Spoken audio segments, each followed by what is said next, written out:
Please remain standing for the reading from God's Word. My name is Mark. I'm one of the pastors here. Our scripture for this morning comes from Isaiah chapter 9. The people who walked in darkness have seen a great light. Those who dwell in a land of deep darkness, on them light has shone. You have multiplied the nation. You have increased its joy. They rejoice before you as with joy at the harvest, as they are glad when they divide the spoil. For the yoke of his burden and the staff for his shoulder, the rod of his oppressor, you have broken as on the day of Midian. For every boot of the trampling warrior in battle tumult, and every garment rolled in blood will be burned as fuel for the fire. For to us a child is born, to us a son is given, and the government shall be upon his shoulder. And his name shall be called Wonderful Counselor, Mighty God, Everlasting Father, Prince of Peace. Of the increase of his government and of peace there will be no end. And on the throne of David and over his kingdom, to establish it and to uphold it with justice and with righteousness, from this time forth and forevermore. The zeal of the Lord of hosts will do this. This is the word of the Lord. You may be seated. Well, I don't know if you have seen this guy floating around in the news recently. I want to tell you about Carl Bushby. Carl Bushby is a 56-year-old man who for the past 27 years has been walking around the world. That's what Carl's been doing for the past 27 years. In 1998, Carl started on the southernmost tip of the country of Chile and made his way up the coast of South America there. He crossed one of the most dangerous places on Earth known as the Darien Gap, and that is between Colombia and Panama. It's kind of this like uncharted, ungoverned area where it's basically just cartels that overrun the forest there. He wasn't expected to make it through. He did. Made his way up North America. The first person ever to walk across the Bering Strait from Alaska to Russia when it was frozen over enough, probably like a half walk, half swim crawl. But he did it, walked through Asia until about 2019. He made it to the Caspian Sea, there where that line crosses, and spent almost 5 years stuck at the coast of the Caspian Sea, because he couldn't, at the time with COVID and all these geopolitical issues, couldn't go up through Russia, couldn't go down through the Middle East, and so he did what everyone naturally would do. He gave up. No, he didn't. He swam across the Caspian Sea. And then he's now in Turkey, making his way through Turkey, and is expected, like the easy part now across Europe, is expected to finish toward like 2/3 of the way through next year, sometime later in 2026. Genuinely one of the most just insane things ever. Like just started walking, like Forrest Gump style, but just did it for the entire globe. His idea was, I'm going to go to the part of the world that is the furthest away from my hometown in Hull, England, and then that is walkable and go there. So that's where he's going, from the southernmost tip of Chile to the United Kingdom. And why I'm fascinated by the story of Carl, for a number of reasons, but there's this particular facet that I was thinking of this week, and how it is an illustration or this picture of this double-edged sword of hope. Because if you think about, like he talks about, like when he first started, he was like, you have to believe that you're going to make it. You have to believe that you're going to keep going the next day. There's not an option. There's not a question. It's just, we are going to stay the course. We never once compromised on the route. And that was what kept him going. But the tragic underbelly of this is that as you listen to Carl talk now, like people are asking him, okay, home stretch, Carl, what are you thinking? What are you feeling? He's doing all these interviews like as he's walking across Europe. And this is what he said. He said, the idea of finishing is positively scary. It makes me uncomfortable, realizing that it's essentially time to retire. And he said he's already anxious about what he's going to do when he gets home. He's already anxious about what he's going to throw himself into, he says. I'm going to have to throw myself into another thing or another mission just to stay busy, just to have purpose so that I don't go insane. Because his hope for this whole time has just been finish. And without really thinking through why and what's on the other side of that and what's the purpose of that, what I think Carl is realizing is that as he's actually getting the thing that he put his hope in, it's not sustaining. It's not actually bearing the weight of what he maybe thought that this was going to do. And there's this like incredible potency to hope. Like, again, I believe it's one of the most incredible feats in human existence. I mean, like 27 years of walking across the world, and he's like finally almost there. Like, that takes an insane amount of hope and endurance and perseverance. And then at the same time, he's realizing how much that hope is crumbling before him. And he's not excited. He's not filled with joy. He's filled with dread and anxiety as he closes in on what he thought was the meaning of his life. And why I think this is a helpful picture for us is that it reminds us of the importance of hope, but also the danger of misplacing our hope. See, the thing is, we are all hope-driven people, whether you know it or not, whether you're conscious of it or not. You woke up today and you put your hope in something. Like there is something that you are living for. There's something that keeps you going. There's something that drives you, that leads your decisions. You are a hope-driven person. And that wind in your sails, that sort of the fuel in your engine, that is hope for what is ahead. And we all need it. We all have it. The question isn't, am I hoping in something? It's, what am I hoping in? And that is a really important question to ask, friends. And we have to actually audit our hearts, take a step back and go, okay, what am I placing my hope in? Like, we're not all walking around the world, but we're journeying. We're going through hard things. We're going to be faced with hard things, and we need a hope that will sustain us in the midst of them. So as we begin this Advent season, I want to talk about hope, and I want to look at this passage in Isaiah that is this really powerful picture of hope and shows us the power of hope, but also shows us the dangers as well. So number one, the power of hope. Just starting here with what is it about hope that is so powerful and why do we need it? So in verse 2, it says, the people who walked in darkness have seen a great light. Those who dwelt in a land of deep darkness, on them light has shone. And then down in verse 6, Isaiah basically says, what is this light? What's the thing that's actually going to happen that is going to give hope? For unto us a child is born, to us a son is given. So in the context here, what's happening in the book of Isaiah is Israel is kind of on the brink, the imminent brink of being invaded and taken over by Assyria.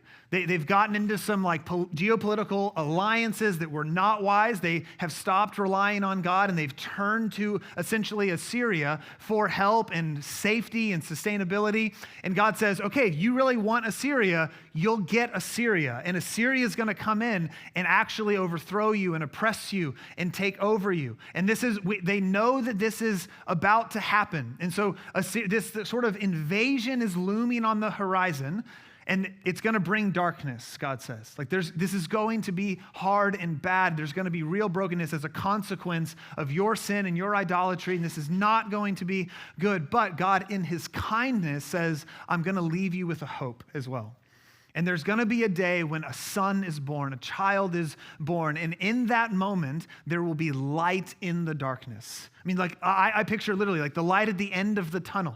Right? It's like you can see off, even in darkness, you can see there's a light to come. And why God is doing this is he's giving this to his people to sustain them so that they don't despair, so that they don't just throw in the towel, so they don't say, well, God isn't real. He's not going to be with us. He's not going to help us. And so we might as well just assimilate into all these other nations. We might as well forsake him. God says, no. Even though there's going to be hardship and oppression and this is going to be bad, I'm giving you a hope so that it will sustain you in the midst of even that hardship. There's a day coming. This child, this Messiah, is going to be born, and he will deliver you, and he gives them hope. This is how hope works. This is how hope works for all of us. It is the promise of how things will be in the future that sustains us and changes how we live in the present. That's the most basic way to think about hope. That when you have a hope of something in the future, it affects you in the present. It's not just affecting you in the future, it's affecting you in the present. And it sustains you. It helps you be patient. It helps you be long-suffering. It helps you prioritize rightly. Like if you know that something is around the corner, you will make decisions more rightly and more faithfully in the present. Like probably an example we can all relate to. You sit down at a Tex-Mex restaurant and they bring you chips and you start eating chips and you go, okay, I'm going to eat a reasonable number of chips, like 1 or 2 baskets, and that's not a big deal. And, like someone says, hey, would you like another basket of fried tortillas? And you're like, no, 17 tortillas is enough for me right now. But when they come by the third time and the waiter says, okay, would you like a refill on chips? And you muster up all of your courage and wisdom and perseverance and you say, no, thank you. I do not need another basket of chips. Why? Because you know fajitas are coming. You know that soon there's a hope in something better that's coming. And what that does is it sustains you to make the right decision. Like if you didn't have the hope of fajitas, sure, what's another basket of chips? But you need room, right? At least if you're playing wisely that day, you need room, right? Sometimes there's just it just makes the room, you just kind of say a prayer and it works itself out. But in all situations, this is how hope works. When you know that something is ahead, you can face something in the present. When you lose hope of what's ahead, or you lose hope that there's going to be something different, then actually it unravels your endurance in the present. I love how John Calvin just succinctly says it. He says, hope is the foundation of patience.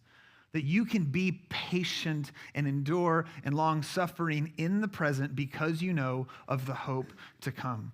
And God's so incredible in how he created us and why he gives us hope and even how it affects us physiologically. There have been there's countless studies done on the potency of hope. And so they'll take people who are literally in the same kind of life situation or circumstance, and they'll say those who have hope that things are going to be different or that there's going to be something's on the horizon. They'll actually notice reduced cortisol levels, a lower blood pressure, their immune system actually is healthier, and the part of the brain that actually blocks pain receptors is more in tune and more developed for those who have hope. So even physiologically, if you're facing a certain set of circumstances, you cling to hope that something is going to be different in the future. You have that hope that I actually have a promise and something on the other side of it. It will physically, literally change you in how you can endure it, emotionally and relationally as well. They have found that the single strongest predictor of growth and healing on the other side of trauma is hope. It is not a change in circumstances. It is hope that actually does it. It's even been shown to be linked to emotional health and self-control. That even emotional regulation is grounded in hope because you can face a stressful situation. If you have hope, if you believe and you know that something is different, your prefrontal cortex of your brain fires in a unique way, and that's linked to emotional regulation and self-control. And God knows all of this, right? We're not discovering anything that God hasn't wired us and created us to enjoy. And this is the incredible power of hope. It really does literally get you through the hardest times. A true sense of hope can change your life, and it can even save your life. This is something that Viktor Frankl, who's a sociologist who actually lived through World War II and lived through the concentration camps, he wrote an incredible book called Man's Search for Meaning, and it's primarily about hope and the power of hope. And here's what he said. He said, life in a concentration camp exposes your soul's foundation. Only a few of the prisoners were able to keep their inner liberty and inner strength. Life only has meaning in any circumstances if we have a hope that neither suffering, circumstances, nor death itself can destroy. The prisoner who had lost faith in the future, his future, was doomed. With his loss of belief in the future, he also lost his spiritual hold, and he let himself decline and became subject to mental and physical decay. So literally, mentally and physically, they would deteriorate faster as soon as they lost their hope in something ahead of them. As soon as their circumstances took their hope away, it was quite literally, in this instance, a death sentence. They lost their ability to navigate the hardships of the present. But if someone held on to the hope that those circumstances could not take and could not shake from them, they were able to navigate it with strength and resilience. I love that. Inner strength, inner liberty. Something that not even your external circumstances can take from you. This is what Paul is talking about in 2 Corinthians 4 when he says, so we do not lose heart. So we do not lose heart, he says. Though our outer self is wasting away, our inner self is being renewed day by day. There's that inner strength, inner liberty, inner ability to continue on. For this light momentary affliction is preparing for us an eternal weight of glory beyond all comparison. How? How do we not lose heart? As we look not to the things that are seen, but to the things that are unseen. Paul links his heart's resilience not to what he can see happening around him. He says, yeah, there's affliction around us. There's suffering around us. There's brokenness around us. But what am I linking my heart's resilience to? The things that I cannot see that I know are ahead of me. The things that I cannot see that I know this affliction, even death itself, can't steal from me. And because I know I have that in Christ, I don't lose heart today. I can face today. And so, as we will inevitably, like the people of Israel, and Isaiah says, walk in darkness. We will walk in darkness in this life, friends, as we live between the advents of Christ. There is an already to his coming, but there is a not yet to be fulfilled. And we will face pain, and we will face hardship, we will face brokenness, we will face unmet expectations, we will face these things. The question is, what are you putting your hope in? Do you have a hope that can sustain you, even in those things? A hope that neither circumstances, suffering, or death can take away. And that really it leads us to the second point, because this is really the crux of it. We need to have hope. We have to have hope to continue on. But there's a pitfall to hope. There is a pitfall. There's a danger to hope. And this is something that is so subtle and sneaky that happens in our hearts that we have to be on guard for.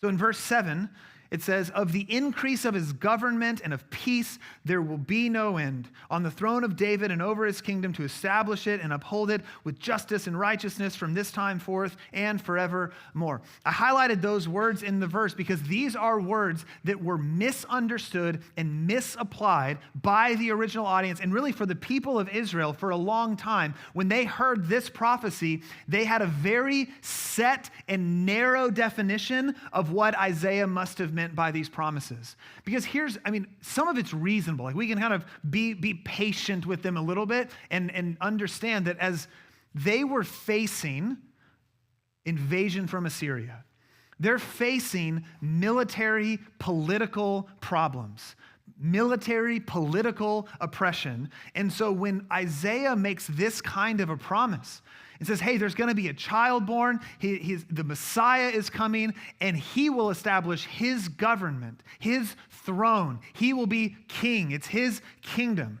They assumed, okay, that must mean that he's going to come in and overthrow Assyria. And then the next time it was a political enemy, well, that must mean they're going to come in and overthrow Greece, and they're going to come in and overthrow Rome. And that's how you get all the way up to the day that Jesus is actually there. The Messiah is there, and everyone's still asking him, when are you going to overthrow Rome? When are you going to establish this earthly kingdom? That's the language that everyone was operating with, and that's the assumption that they had, that they took this promise and they said, it must mean that the Messiah is going to come and overthrow our political enemies and establish an earthly kind of kingdom.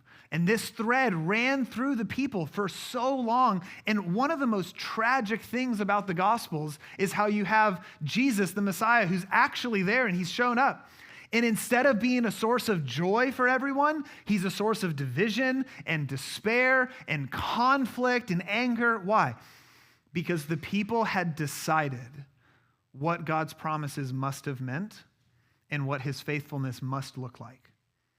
They had a picture of the Messiah in their head. They had an expectation that they had put their hope in. And then when the Messiah didn't do what they expected him to do, their hope crumbled.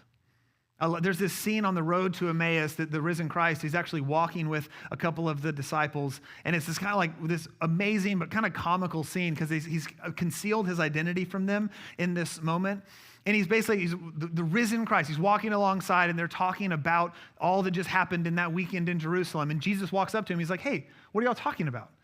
And this is what they say. They said to him, concerning Jesus of Nazareth, a man who was a prophet, mighty in deed and word before God and all the people, and how our chief priests and rulers delivered him up to be condemned to death and crucified him. Listen to this. But we had hoped that he was the one to redeem Israel. They are walking next to the resurrected Son of God. And they're still like, man, we had hoped that he would come in and deal with Rome. And they missed the bigger picture. They missed the real hope. They missed all that God was doing. See, what happened was they focused on what they expected, what they wanted, what they believed this promise meant. And then they decided, okay, God, if you're faithful, that's what you're going to do. If you're good, that's what you're going to do.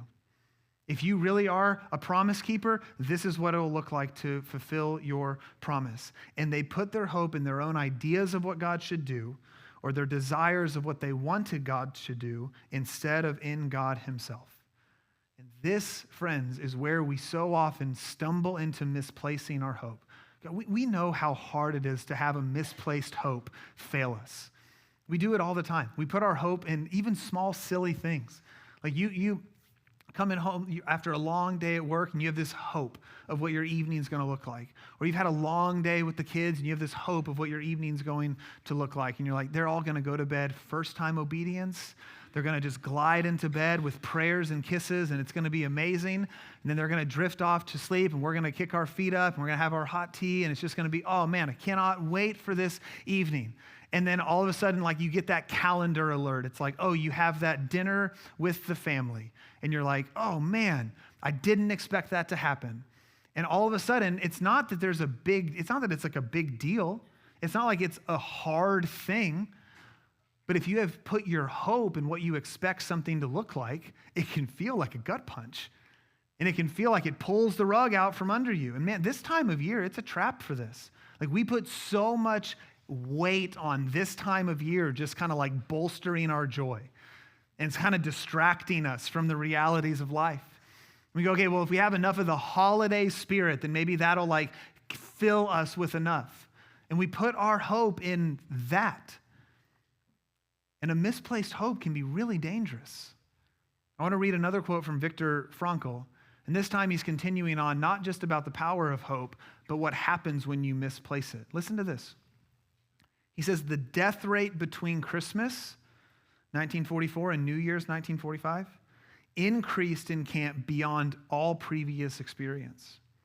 The explanation for this increase did not lie in the harder working conditions or the deterioration of our food supplies or a change of weather or new epidemics.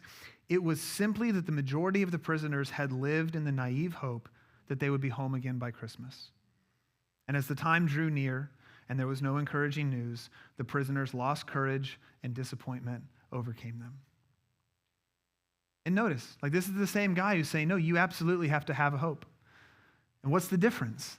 The difference is, I'm actually putting my hope in God and trusting in him versus I'm putting my hope in what I want God to do and when I want him to do it. And that is a subtle difference, but it is a massive consequential difference. And so one of the most important questions you can ask yourself, and if you hear nothing else today, like this is it. This is what I hope you ask yourself today. Am I putting my hope in God, or am I putting my hope in what I expect God to do? Am I putting my hope in him, or am I putting my hope in what I want him to do and when I want him to do it by? Because those are not the same, friends. And we've learned maybe enough theology to kind of cloak our answer and kind of like baptize it a little bit in holy language. And there's a subtle difference between saying, no, God, my hope is in you. But really, the subtext is, the asterisk is, and when I say my hope is in you, I'm kind of expecting you to do this. I'm kind of expecting you to show up in this way. I kind of need you to do that. I want you to do this. Like, here's my expectation of what your faithfulness looks like. And so, again, it might be different things for us. Maybe it's a certain job. And it's like, yeah, I'm just trusting God. Are you trusting God, or are you trusting that he's going to give you that job?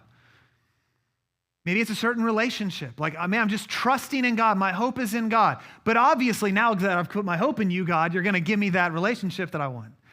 Or maybe it's a certain financial situation, or a certain lifestyle, or a certain change of lifestyle, or whatever it is.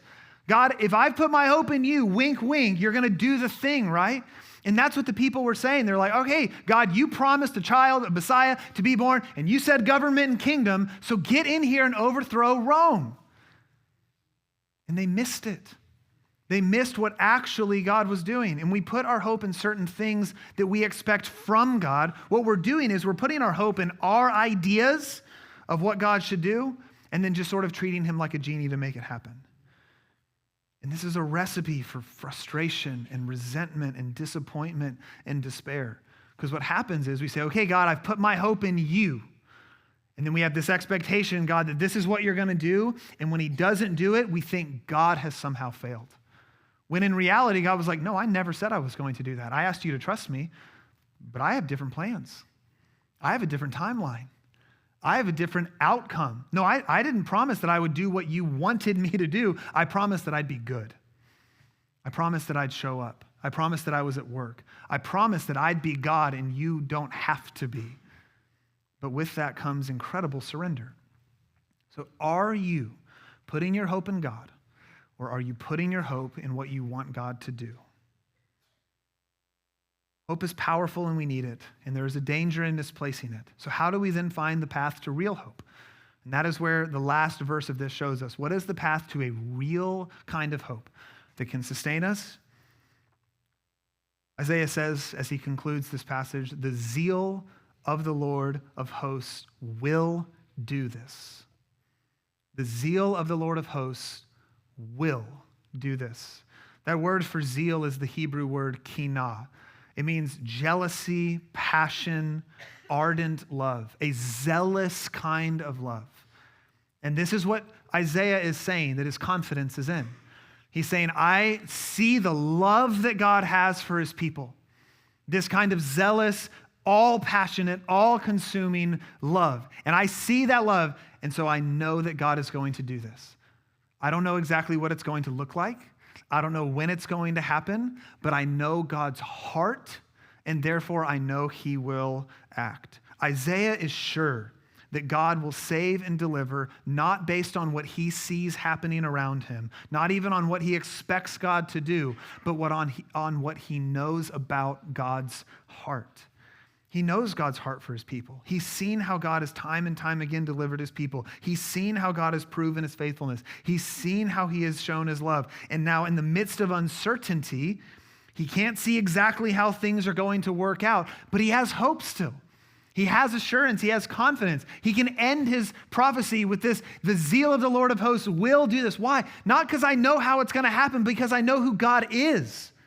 I know the love, I know his heart that he has for his people. His assurance is not on understanding how God will do it or even when God will do it. His assurance is in the fact that it is God who will do it. Here's how one commentary puts it. I love this. He says, zeal and jealousy are two sides of the same concept. Both bespeak a kind of concern for someone that desires an exclusive place in that person's affections. Jealousy, as it's used today, connotes a petty, self-centered, unreasoning interest. But its better connotation depicts a consuming concern for the other's best and an unwillingness that anything should hurt or destroy another. Isaiah knew that God loved and desired his people intensely.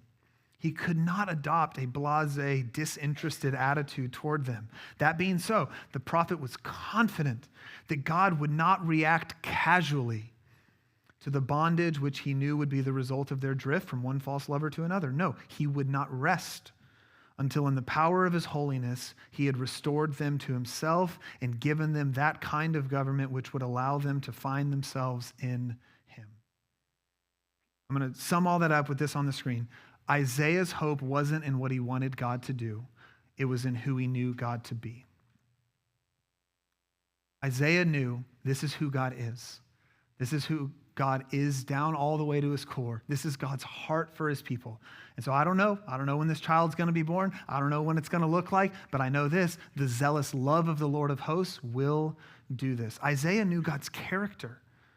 He knew that no matter what was happening in the moment, he knew that God would still work things out. Why? Because he knew that God would always act in accordance with that character.